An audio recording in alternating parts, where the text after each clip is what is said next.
اعوذ بالله من الشیطان الرجیم. بسم الله الرحمن الرحیم. الحمد لله و الصلاة و السلام علی رسول الله صلی الله علیه و سلم. آیت 37 سوره مریم، سپاره 16. اعوذ بالله من الشیطان الرجیم. بسم الله الرحمن الرحیم. بعد از اینکه الله متعال بیان کرد که عیسی علیه السلام بنده الله هست و مخلوق الله هست و رسول الله هست، صفت الوهیت نداره. بعد از اینکه الله متعال بیان کرد که عیسی پسر مریم اول بنده الله هست، دوم رسول الله هست، سوم خلقتش به شکل معجزه هست و مطابق امر الله ای خلق شده. آل در این آیت شریف و سپس باز در آخر الله متعال گفت، بعض علما میگن که ای به زبان عیسی مریم است که فرمود که و این الله ربی و ربکم. در آیت 36 گفت که الله، عیسی پسر مریم گفت که الله رب ما هست و ربکم و رب شما هست. پس عیسی پسر مریم بر کس نگفته که من پسر الله هستم یا بین بر من عبادت بکنین یا مجسمه ما بسازین. این کلش افتراعات و تهمت ها و دروغ های مردم است که بالای عیسی پسر مریم ایره چی کردن؟ دروغ بسته کردن و همچنان سر الله و سر رسولش افترا کردن و یا بسیار کفر خطرناک را کردن. چرا عیسی پسر مریم علیه السلام مردم توصیه کرد و این الله و یقینا که الله متعال ربی رب ما هست و ربکم و رب شما است فاعبدوه. پس الله متعال را عبادت بکنین، یعنی نگفته که مرا عبادت بکنین. هذا صراط مستقیم، اینمی راه راست است. راه راست اینمی است که عقیده داشته باشی که خالق ذات یگانه هست و عیسی پسر مریم بنده الله هست و مخلوق الله هست. فاختلف الاحزاب من بینهم، فاختلف باز اختلاف پیدا کردن، الاحزاب و فرقه ها، مردم به خاطر شخصیت عیسی پسر مریم علیه السلام یا علیهم السلام، به او با مادرش سلام باشه، باز مردم اختلافات کردن. یهود تفرید کردن، شخصیت از بسیار پایین آوردن و نصارا بسیار افراد کردن و ایره حتی صفت الوهیت دادن.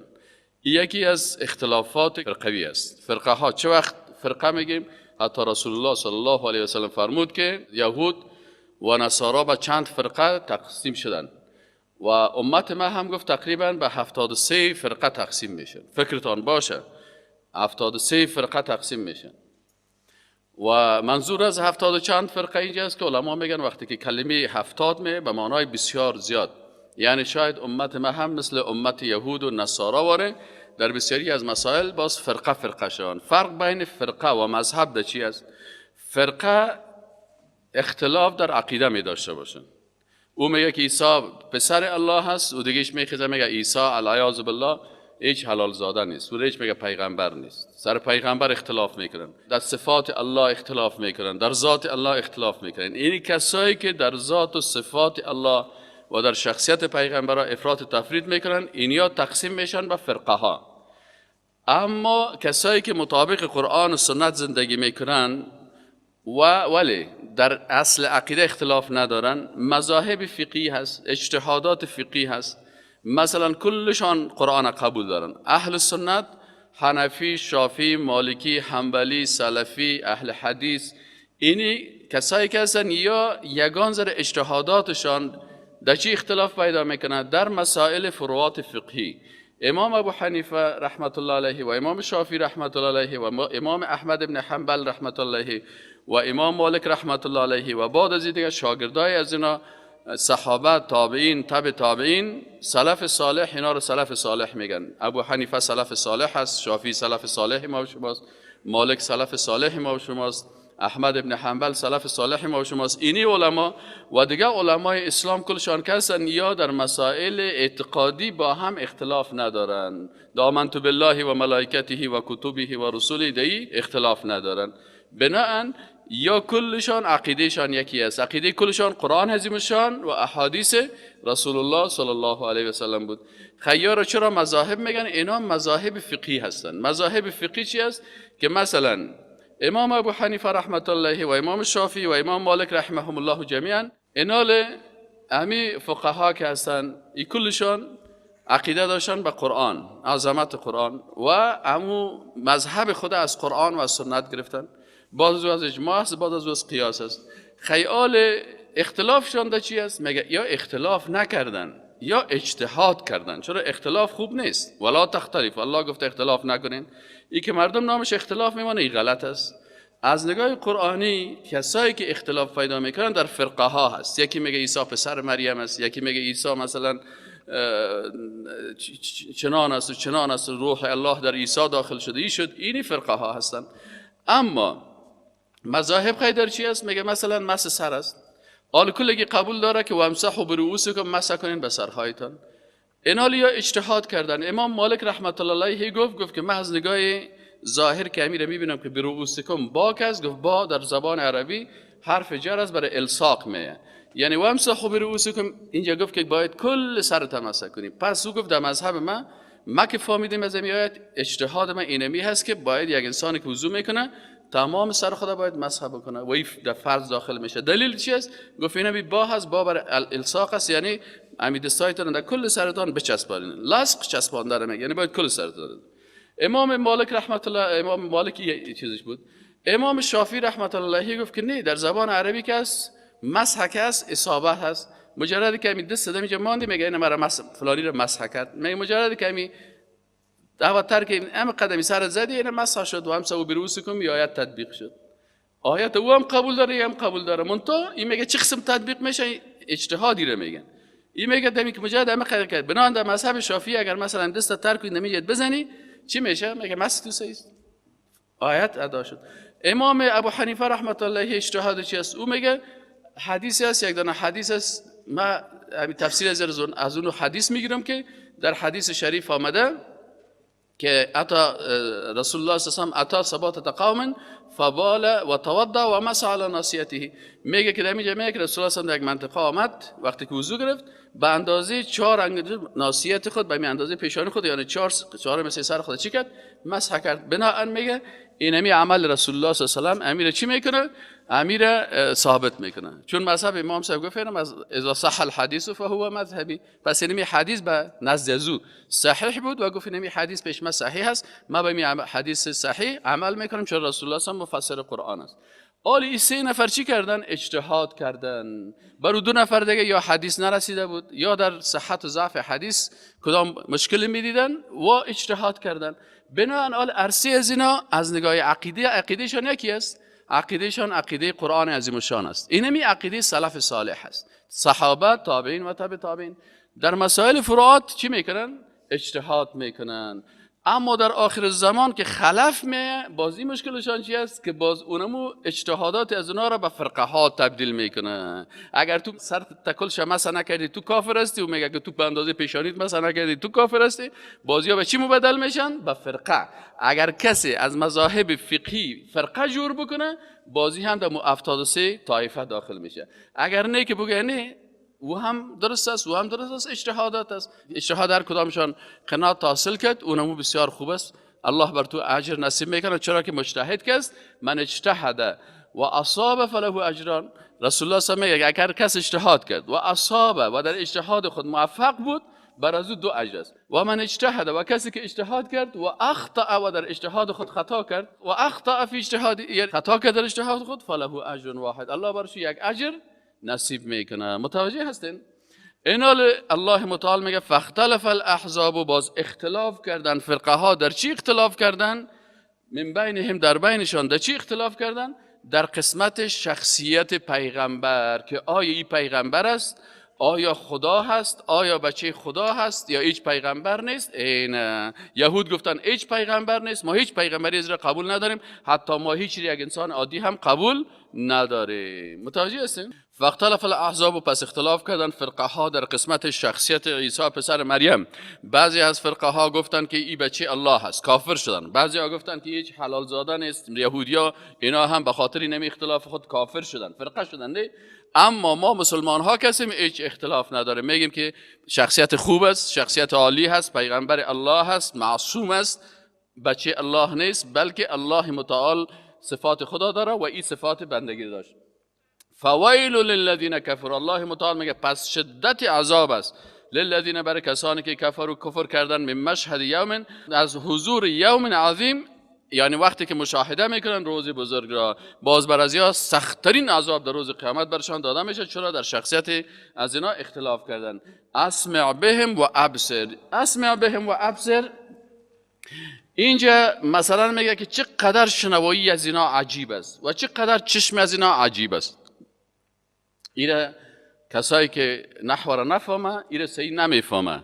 اگر کسی زبان عربی رو اسلوبش بفهمه بازی رو میفهمه. در زبان عربی یک اسلوب است به نام اسلوب تعجب. مثلا وقتی که گلاس میاره یک کس میگه که ما اجمل هذا، اینجا میگه تو اگر تحت لفظی ترجمه کنی میگه چقدر این چیز زیبا ساخته، میگه نه تو میگه چقدر زیباست گلاس. پس این اسلوب چی است؟ اسلوب تعجب، از یک چیزی که تعجب میکنی. حالا مثلا وقتی که یک نفر از چشمش تعجب میکنی، این قسم تعجب میکنی که اسمع بهم و ابصر.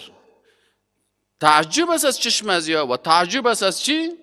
از گوش از اینا و تعجب است از چشمای از اینا. یعنی چقدر احمق مردم هستن که پیششان وحی هست، پیغمبر است، با وجود از هم یا میخیزن در شخصیت پیغمبر کافر میشن. چرا؟ اگر یا درست به کتاب خود مراجعه بکنن، تحریف نکنن، کل چیز برشان واضح هست. یوم یأتوننا، الله متعال میگه روزی که اینا بیاین به نزد ما، لکن الظالمون، باز روزی که پیش ما میاین باز ببینید که چقدر چشمای قوی دارن، چقدر گوشای قوی دارن. عجیب گوش و چشم میداشته باشن، باز در اونجا باز به الوهیت الله و ربوبیت الله 100% تسلیم میشن و به نبوت عیسی مسیح تسلیم میشن. لکن آل در دنیا که از خدا در کورو در چی انداختن؟ در کری انداختن. لکن الظالمون اليوم، لکن ظالما در این روز فی ضلال مبین، در گمراهی آشکارا هستند.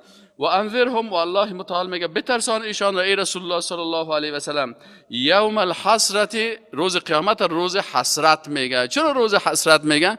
به خاطر که مردمایی که کافر میشن، بیدین میشن، منافق میشن، در این روز باز چی میکنن؟ باز حسرت میکنن. بر رسول الله صلی الله علیه و میگه که وانذرهم، و بترسان ایشان را از روز قیامت که روز حسرت است، روز ندامت است.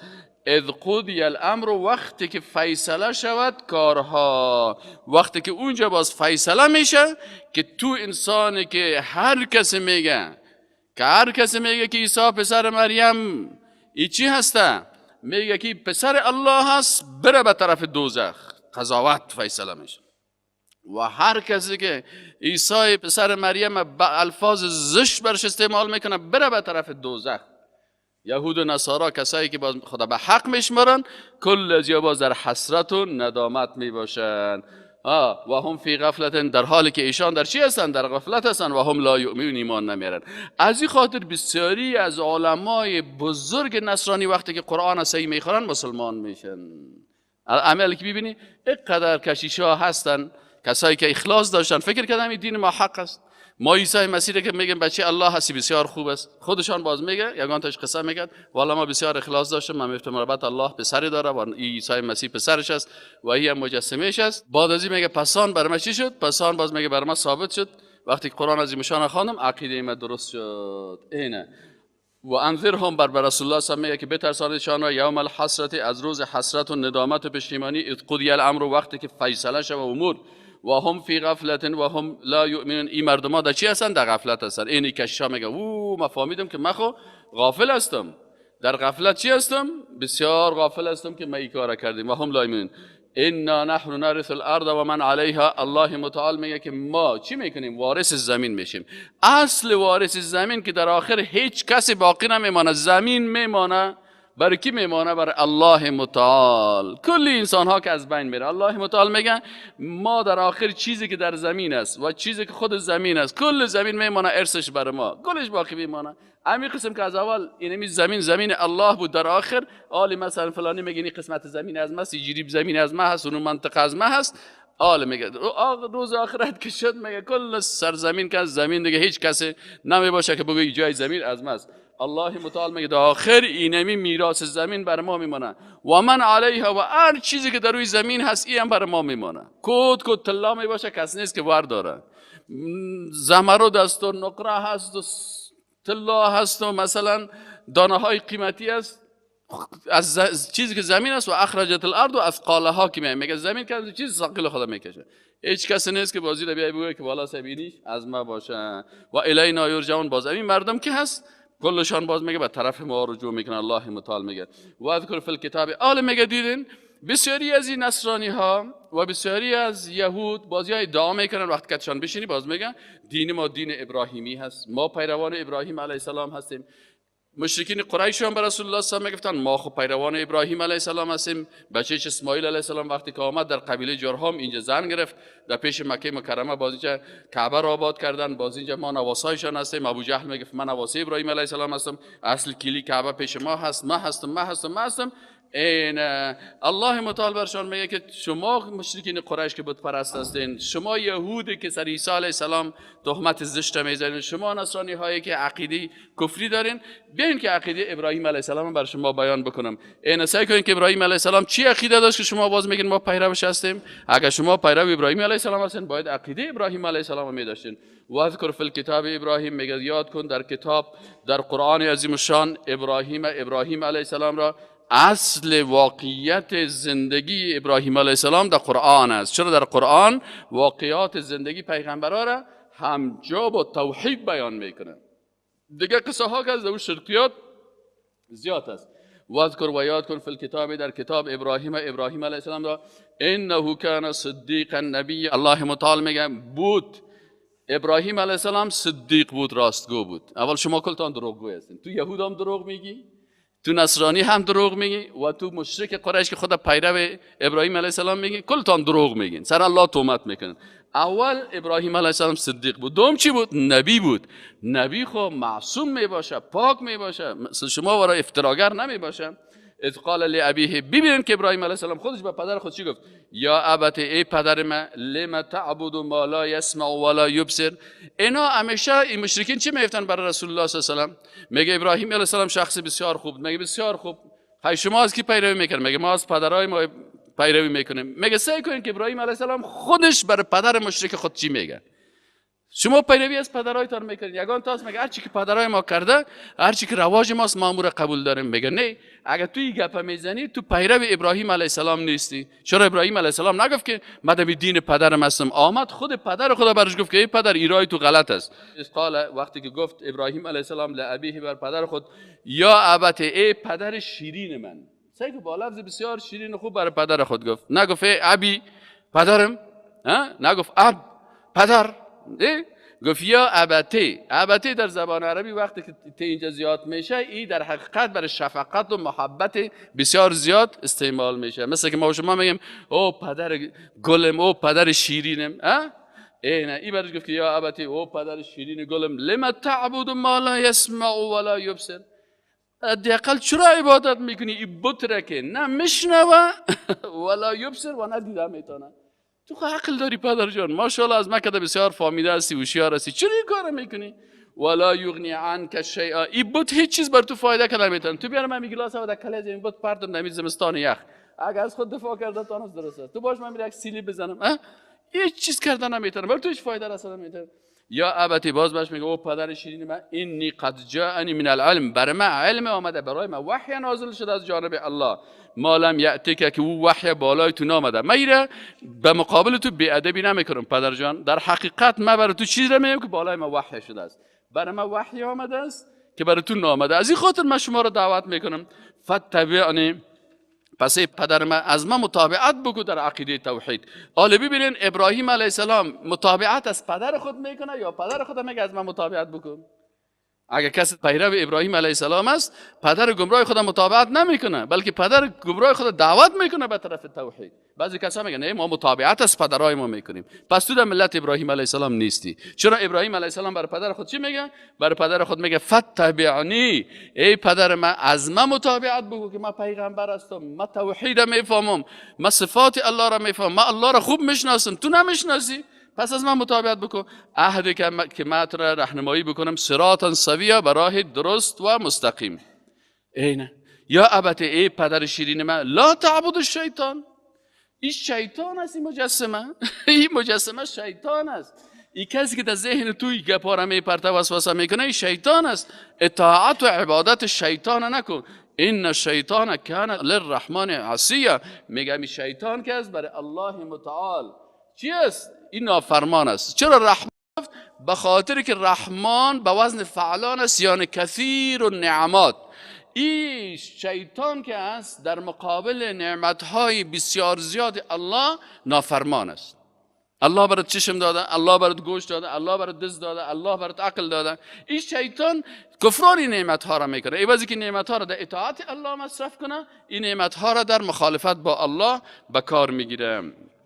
خب یا ابتی، باز برش میگه او پدر شیرینیم، اینی اخاف، ما میترسم، ان یمسک عذاب من الرحمن، ای که برسه بر تو عذاب از جانب اونمو ذاتی که نعمت دهنده بر کلگیست. چرا الله میگه که اگر باز کفران نعمت کنین باز عذاب سر شما نازل میشه، اگر شکر کنین لازیدنکم الله میگه، و این کفرتم، باز اگر کفران نعمت بکنین باز عذاب الله بسیار شدید است. این برش میگه که یا ابت، ای پدر شیرین، من اینی اخاف، من میترسم، ایمسک، این که بر تو برسه، عذاب من الرحمن، عذاب از جانب الله که رحمان است، فتکون للشیطان ولیا، وقتی که لعنت الله آمد، عذاب الله آمد، باز تو دوست و ولی کی میشی؟ شیطان میشی. باز شیطان دوستت میگیری، ولیت میگیری.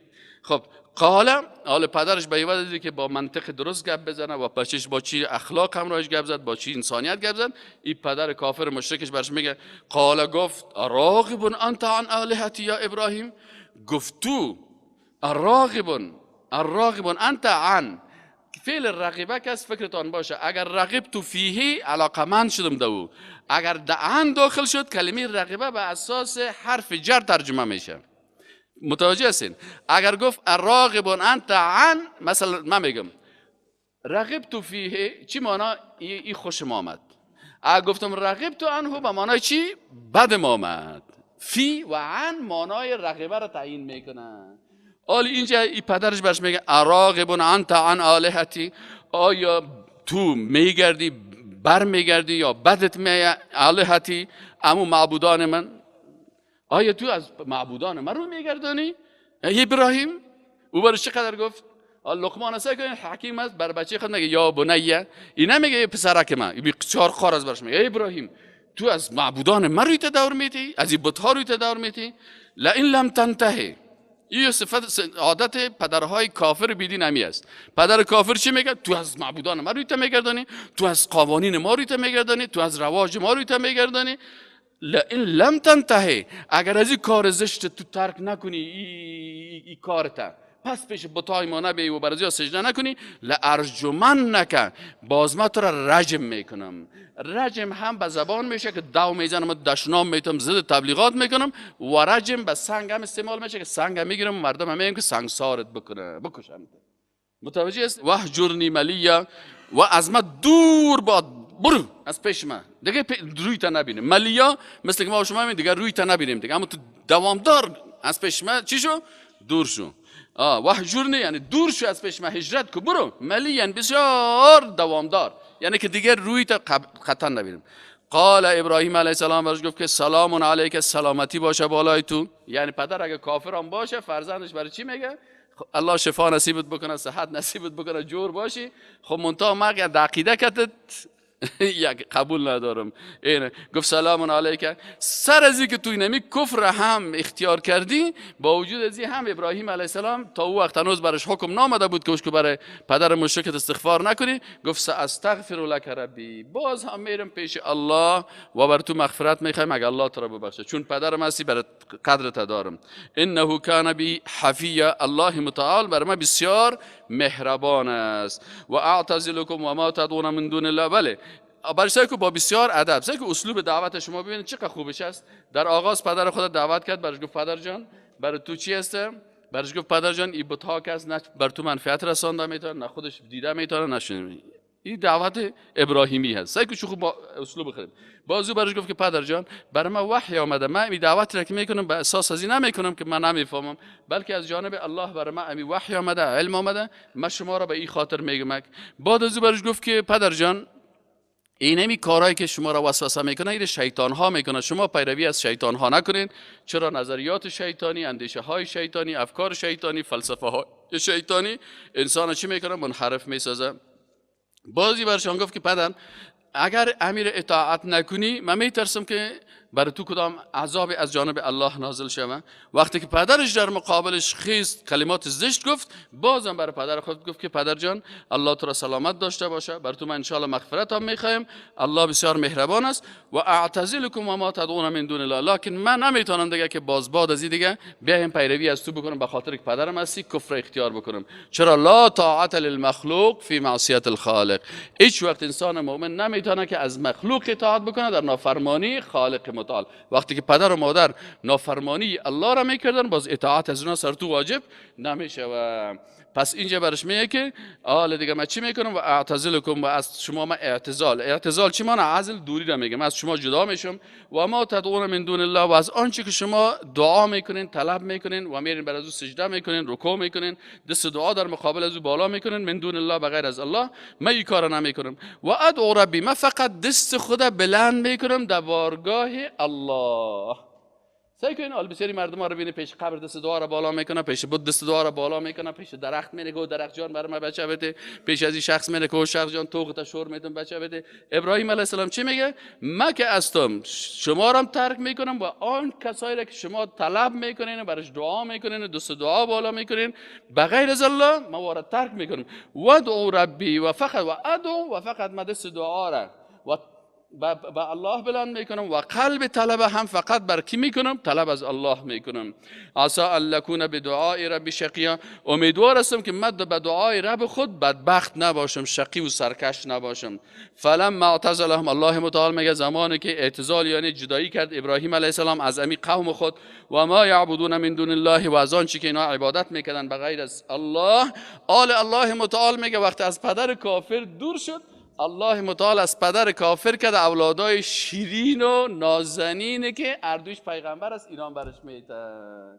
فلما یعنی اونطور است که بسیاری وقتی که انسان میترسه که والا از این پدر کافر دور شوم، باز بعض بچه‌ها میگه والا پدرم اگه نباشه باز نانم چطور میشه، نفقه من چطور میشه، از گشنگی میمرم. الله متعال میگه سکین ابراهیم علیه السلام، وقتی که ابراهیم علیه السلام از قوم کافر خود دوری کرد و عقیده توحید حقیقی را اطاعت کرد، چی شد؟ الله متعال میگه وهبنا له اسحاق، باز ما دادیم. این الله ذات وهاب برای چی داد؟ ذات وهاب برای چی داد؟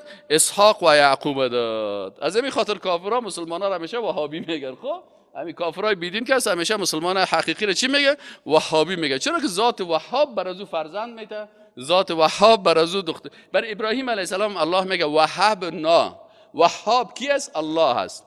وهب چی رو میگه وهبه؟ یعنی وهبنا هبه و تحفه دادیم. کی رو برش دادیم؟ اسحاق و یعقوب برش دادیم. و کلا جعلنا نبیا، و کل از اینا رو پیغمبر گشتاندیم. سبحان الله. هم ابراهیم علیه السلام پیغمبر بود، هم اسحاق علیه السلام، و هم فرزند اسحاق علیه السلام کی بود؟ نواسش یعقوب علیه السلام.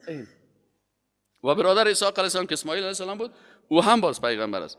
و وهب لهم من رحمتنا، الله متعال میگه و برشان دادیم، بخشیدیم برشان. از چی بخشیدیم؟ بعض از رحمت خود. این رحمت الله هست که یک کسی را چی میته؟ رحمت الله هست که برش این مقامات میده. اینجا رحمت چی است؟ نبوت است. رحمت چی است؟ توحید است.